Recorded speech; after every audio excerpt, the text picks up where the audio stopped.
আজকে ঈদ উল ফিতরের দিন ঢাকার বিভিন্ন ঈদগাতে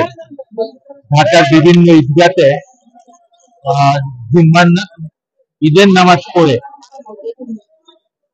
নামাজ পড়ে বিএনপি নেতাকর্মীরা মহান গণতন্ত্রের বীর সিপাহ সালার স্বাধীনতার ঘোষক শহীদ জিয়াউর রহমান সাহেবের মাজারে জিয়ারত করতে আসে।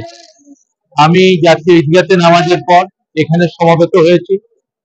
আজকে এই দিনে যেটা খুবই গুরুত্বপূর্ণ, ঈদ উল ফিতরের ভ্রাতৃত্ব, সৌহার্দ্যবোধ, মমত্ববোধের পাশাপাশি দেশকে বিনির্মাণের জন্য আজকে খুবই খুবই প্রয়োজন। শহীদ জিয়া সামরিক আইন থেকে গণতন্ত্রে উত্তরণ করেছিলেন।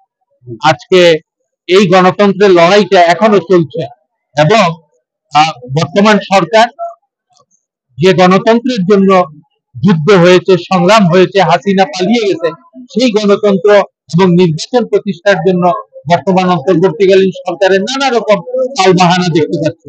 তাদের দিক থেকে হয়তো সেটা প্রয়োজন আছে, কিন্তু জনগণের ম্যান্ডেট ছাড়া কোনো শাসন ব্যবস্থা গণতান্ত্রিক হয় না।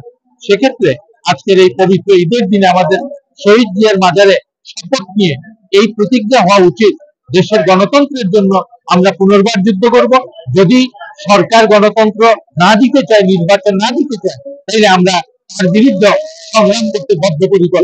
দীর্ঘ 17 বছরের লড়াইতে আমরা বিজয়ী হয়েছি, আবারও বিজয়ী হব।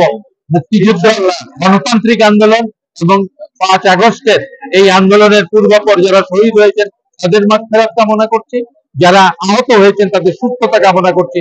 বিএনপি নেতাকর্মীরা